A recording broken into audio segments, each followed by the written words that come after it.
कानपुर देहात की कार्यशैली से किसान भयभीत है और किसान के धान खेत में पड़े हैं। किसानों के धान न खरीदने को लेकर किसानों में आक्रोश है। वहीं एफसीआई के राहुल श्रीवास्तव ने भी गंभीर आरोप मंडी समिति सचिव के ऊपर लगाए। वहीं मंडी समिति रूरा के सचिव पर सहयोग न करने का और तौल न कराने और धान भरने के लिए बोरे को उपलब्ध न कराना, किसानों का 3 दिनों से तौल न करना, बहुत सारे गंभीरता पूर्वक आरोप लगाए गए। खबर है कानपुर देहात से, जहां मंडी समिति सचिव रूरा कानपुर देहात की कार्यशैली से किसान भयभीत है। वहीं किसानों को धान न खरीदने को लेकर भी किसानों में आक्रोश है। इस बात को लेकर एफसीआई के राहुल श्रीवास्तव ने भी गंभीर आरोप मंडी समिति के सचिव के ऊपर लगाए हैं। वहीं मंडी समिति रूरा के सचिव पर सहयोग न करने, तौल न कराने और धान भरने के लिए बोरों का उपलब्ध नहीं कराना जैसे आरोप शामिल हैं।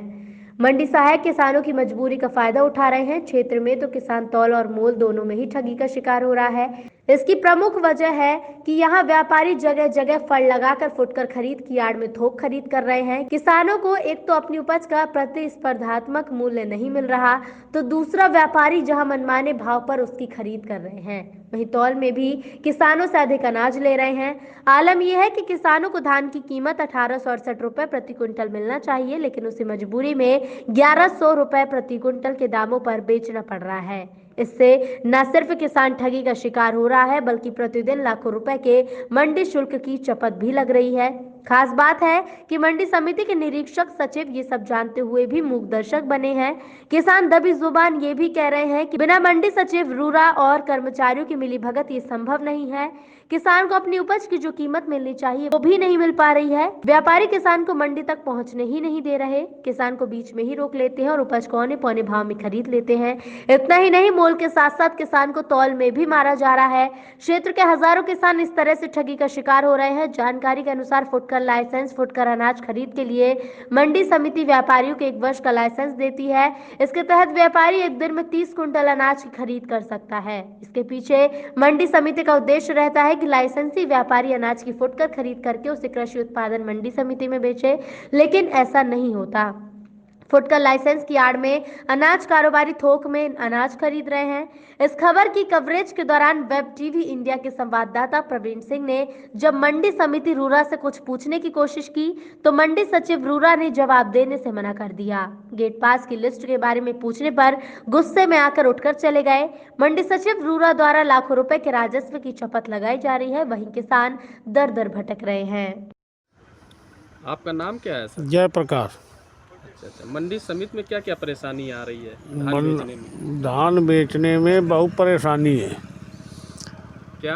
एक तो 42 किलो तौलते हैं, दूसरे 2-2, 3-3 दिन लग जाते हैं, नंबर नहीं लगता है।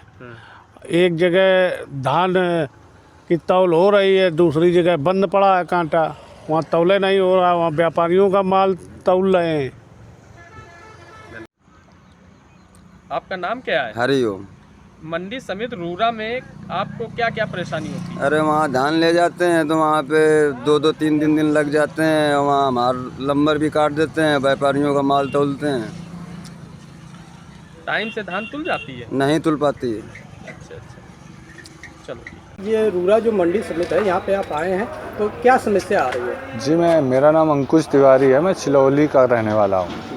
मुझे धान बेचना है। मैंने पिछले हफ्ते यहाँ रजिस्ट्रेशन करवाया था, मुझे 150 टोकन नंबर दिया गया, लेकिन पिछले 15 दिनों से 1 से 40 तक की खरीद चल रही है ना। नंबर बीच में ज़्यादा टोकन वालों का धान बिक जाता है और पीछे आगे वाले आगे ही हैं, नंबर बढ़ ही नहीं रहा 1 महीने से। समस्या ये है कि जैसे आज बताया गया कि 1 से 40 का धान तुल रहा है, लेकिन यहाँ होता क्या है, अभी एक किसान आया था यहीं पास के गांव का, उसने बताया कि मेरे घर में 3 छोटे छोटे किसान हैं, चाचा, भतीजा और उनके पिताजी, तो उसका 17, 18 और 19 नंबर था, लेकिन उसका केवल 17 नंबर रजिस्टर में मेंशन है, बाकी 2 नंबर उसके गायब हो गए। ये समस्या यहाँ आ रही है, इसलिए यही कहना है प्रदेश सरकार से कि कृपया यहाँ ध्यान दिया जाए और छोटे किसान का प्राथमिकता के साथ तौल कराई जाए।